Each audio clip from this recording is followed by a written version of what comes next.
हमारे गांव में ईमानदार, मेहनती और कल्चर के साथ चलने वाले लोग बेशक हैं। एक चीज़ की कमी हमें आज भी महसूस होती है, वो है डेवलपमेंट। कि मैक्सिमम गवर्नमेंट स्कूलों का इंफ्रास्ट्रक्चर की खस्ता हालत है। हमारे गांव के सब सेंटर में फर्स्ट एड तक अवेलेबल नहीं होती है। हमारे गांव में प्ले ग्राउंड या स्पोर्ट्स इंडोर जैसी फैसिलिटीज अवेलेबल नहीं है। ये पॉलिटिकल लीडर जब वोट मांगने के लिए आते हैं, कभी कास्टिज्म के नाम पर, कभी रिलीजन के नाम पर और कभी कुछ पैसों की लालच के ऊपर। हेलो दोस्तों, आज हम बात करने वाले हैं एक ऐसे मुद्दे पर जिसे अक्सर नज़रअंदाज किया जाता है।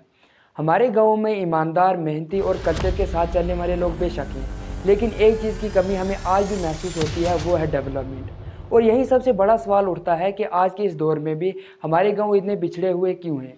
इसके पीछे के कारण अगर मैं आपको बताने बैठ जाऊँ तो शायद पूरा दिन निकल जाएगा, लेकिन मैं आपको कुछ खास रीज़न बताना चाहता हूँ जिन पर कोई आवाज़ नहीं उठाता। अगर कोई आवाज़ उठाता भी है तो उसकी आवाज़ को दबोच दिया जाता है।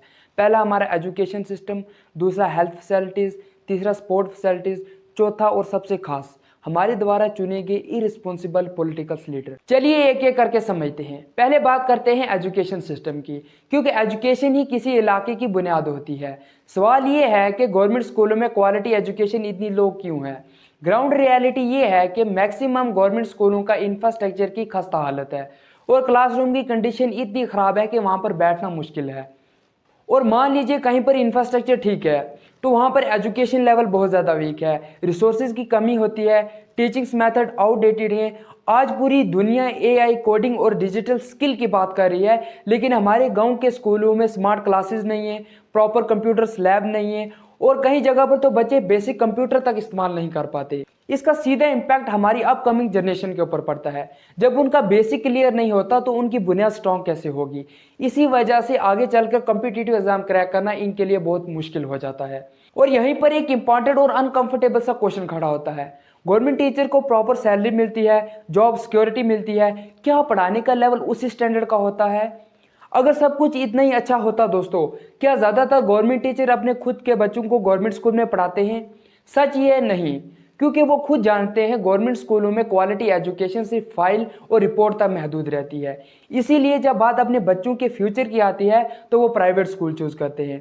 लेकिन जो बच्चे प्राइवेट स्कूल अफोर्ड नहीं कर सकते उनको इसी सिस्टम के हवाले छोड़ दिया जाता है। ये सिर्फ एक पर्सनल डिसीजन नहीं दोस्तों, ये सिस्टम के फेलियर का क्लियर सिग्नल है। अब सवाल ये है कि आखिर इस चीज का जिम्मेदार कौन है। इसका जवाब मैं दो रीजन डिस्कस करने के बाद दूंगा, क्योंकि इन तीनों के जो जवाब हैं वो आपस में मिलते हैं। अब बात करते हैं हेल्थ फैसिलिटीज़ की। हेल्थ फैसिलिटीज़ का हाल और ज़्यादा ख़राब है दोस्तों। हर गांव में सब सेंटर हैं, लेकिन मैक्सिमम सब सेंटर की खुद की बिल्डिंग ही नहीं है, और जहां पर बिल्डिंग है वहां पर इंफ्रास्ट्रक्चर बहुत ही ज़्यादा ख़राब है। जब किसी के एक्सीडेंट हो जाता है या सीरियस इंजरी हो जाती है तो हमारे गांव के सब सेंटर में फर्स्ट एड तक अवेलेबल नहीं होती है। अगर कुछ मेडिसिन मिल भी जाती हैं तो वो एक्सपायर होती हैं, और पीआईसी ले जाने पर जवाब मिलता है यहाँ पॉसिबल नहीं है, इसे डिस्ट्रिक्ट हॉस्पिटल ले जाओ। और डिस्ट्रिक्ट हॉस्पिटल पहुँचते पहुँचते काफ़ी देर हो जाती है। इसी डिले की वजह से काफ़ी लोग अपनी जान तक खो देते हैं। अगर बात की जाए पीआईसी और सब सेंटर में मिलने वाली फैसिलिटीज़ की, ऑफिशियली सरकार क्या क्लेम करती है और ग्राउंड रियलिटी क्या है, ये आप देख पा रहे हैं पीआईसी में मिलने वाली फैसिलिटीज़, और ये आप देख पा रहे हैं सब सेंटर में मिलने वाली फैसिलिटीज़। इनमें से 90% फैसिलिटीज़ यहाँ पर अवेलेबल नहीं होती। अब बात करते हैं स्पोर्ट्स फैसिलिटीज़ की, जो डिस्कशन के दौरान सबसे ज़्यादा नज़रअंदाज की जाती हैं। सवाल ये है कि स्पोर्ट्स सिर्फ टाइम पास के लिए होता है? बिल्कुल नहीं। स्पोर्ट्स सिर्फ फिजिकल फिटनेस के लिए नहीं, बल्कि टीम वर्क, डिसिप्लिन और एक स्ट्रॉन्ग करियर अपॉर्चुनिटी का सोर्स होता है। टैलेंट हर जगह होता है, लेकिन सिर्फ टैलेंट होना काफ़ी नहीं है। टैलेंट को उभारने के लिए स्पोर्ट फैसिलिटीज़ का होना बहुत ज़रूरी होता है, और यही हमारे गांव पीछे रह जाते हैं। ग्राउंड रियलिटी ये है कि हमारे गांव में प्ले ग्राउंड या स्पोर्ट्स इंडोर जैसी फैसिलिटीज अवेलेबल नहीं है। और यहीं पर एक इंपॉर्टेंट सवाल खड़ा होता है, क्या आज तक स्पोर्ट्स के लिए फंड्स नहीं आए? हाँ आए, फाइल भी पास हुई, लेकिन प्रॉब्लम यह है कि उन फंड्स का सही से इस्तेमाल ही नहीं हुआ। पेपर पर प्रोजेक्ट अप्रूव हो जाते रहे, लेकिन गांव में जाकर देखिए कुछ भी बदलता हुआ नजर नहीं आता। यूथ स्पोर्ट्स में आगे बढ़ना चाहती है, लेकिन सिस्टम सपोर्ट ही नहीं करता। और जब फैसिलिटीज ही नहीं होंगी तो टैलेंट धीरे धीरे बर्बाद होता हुआ नजर आएगा। इसका सीधा इम्पैक्ट यूथ के फ्यूचर के ऊपर पड़ता है। गांव की यूथ स्पोर्ट्स से दूर हो जाती है। इसी वजह से कई नौजवान नशे में इन्वॉल्व हो जाते हैं और कुछ को ड्रग्स जैसी गंदी लत लग जाती है। और डेवलपमेंट एक और मौका खो देती है। अगर स्पोर्ट फैसिलिटीज को सीरियसली नहीं लिया गया तो गांव का रियल टैलेंट कभी भी सामने नहीं आ पाएगा। अगर हमारी गांव की यूथ को स्पोर्ट्स फैसिलिटीज़ दी जाए तो यहाँ से सिर्फ नेशनल और इंटरनेशनल नहीं बल्कि इंडिया के लिए गोल्ड मेडल लाने वाले प्लेयर भी निकल सकते हैं। अब सबसे इंपॉर्टेंट सवाल पर आते हैं, आखिर इन 3 कारणों का जिम्मेदार कौन है? एजुकेशन, हेल्थ, स्पोर्ट का असली जिम्मेदार कौन है? इसका जवाब थोड़ा सख्त है लेकिन सच है। हमारे द्वारा चुने गए इररिस्पॉन्सिबल पॉलिटिकल्स लीडर। ये वही लीडर है जो हमें सिर्फ इलेक्शंस के टाइम पर याद करते हैं। इलेक्शन आते हैं गांव याद आते हैं, इलेक्शन खत्म गांव फिर से भूल जाते हैं। ये पॉलिटिकल्स लीडर जब वोट मांगने के लिए आते हैं तो बड़े बड़े वादे किए जाते हैं, रोड बनेगी, हेल्थ फैसिलिटीज़ मिलेंगी, स्कूल अपडेट किए जाएंगे, प्ले ग्राउंड या स्पोर्ट्स इंडोर जैसी फैसिलिटीज़ मिलेंगी। लेकिन रियलिटी क्या है दोस्तों? इलेक्शंस के बाद कुछ भी नहीं होता। फाइल पास होती हैं, प्रोजेक्ट अप्रूव होते हैं, लेकिन ग्राउंड पर 90% इस्तेमाल ही नहीं होते। आज तक कितने वादे पूरे हुए? ये सवाल मैं नहीं, हर गांव पूछ रहा है। सवाल ये है कि ये वादे पूरे क्यों नहीं होते? इसके पीछे सिर्फ एक कारण नहीं बल्कि बहुत सारे कारण हैं।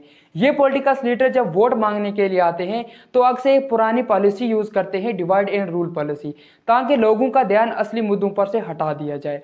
कभी कास्टिज्म के नाम पर, कभी रिलीजन के नाम पर और कभी कुछ पैसों की लालच के ऊपर। मुद्दा सिंपल होता है दोस्तों, सवाल पूछने के बजाय भावनाओं को छेड़ दो। और यहीं पर हम लोग गलती करते हैं। सोच समझ कर वोट देने के बजाय इमोशनल होकर वोट देते हैं और कभी थोड़े से पैसे या लालच में आकर अपना वोट खुद ही बेच देते हैं। जिस दिन आप अपना वोट बेचते हैं उसी दिन आप अपना बोलने का हक भी खो देते हैं।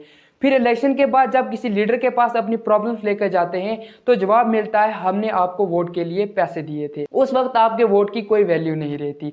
जो लोग ये कहते हैं कि एक वोट से कुछ नहीं होता, उन्हें समझना चाहिए आपका एक वोट सरकार बना भी सकता है और वही आपका एक वोट सरकार गिरा भी सकता है। वोट सिर्फ एक बटन नहीं होता बल्कि एक पावर होता है और पावर तभी काम करती है जब इस्तेमाल सोच समझ के किया जाए। और डेवलपमेंट दिखाने के लिए सिर्फ कुछ चीज़ें हाईलाइट की जाती हैं, पीएमजी स्कीम्स और रोड। ये चीज़ें भी इंपॉर्टेंट है लेकिन सिर्फ इन चीज़ों से डेवलपमेंट नहीं होती। रियल डेवलपमेंट तभी होती है जब गांव के स्कूल में क्वालिटी एजुकेशन हो, इंफ्रास्ट्रक्चर अपडेटेड हो और हेल्थ सेंटर फंक्शनल हो और यूथ के लिए प्ले ग्राउंड या स्पोर्ट्स इंडोर जैसी फैसिलिटीज अवेलेबल। लीडर भी चेंज होते रहते हैं, पोस्टर भी चेंज होते रहते हैं और स्लोगन भी चेंज होते रहते हैं। सिर्फ एक चीज़ चेंज नहीं होती, वो है हमारे गाँव का हाल। अगर ये सिस्टम ऐसे ही चलता रहा तो हम दिन ब दिन वक्त से पीछे चले जाएंगे। प्रॉब्लम रिसोर्सेज की कमी नहीं है, प्रॉब्लम है इंटेंट की, इम्प्लीमेंटेशन की और अकाउंटेबिलिटी की। ये तभी पॉसिबल है जब हम सिर्फ वोट देने वाले नहीं बल्कि सवाल पूछने वाले सिटीजन बनेंगे। अगली बार जब भी कोई पॉलिटिकल लीडर वोट मांगने के लिए आए तो उनसे सिर्फ वादे ना सुने बल्कि पुराने वादों का हिसाब भी मांगे। जब तक सवाल नहीं पूछेंगे तब तक सिस्टम के बदलाव की कोई वजह नहीं बनती। कमेंट में बताएं कि आपके गाँव में कौन कौन सा इशू सीरियस है।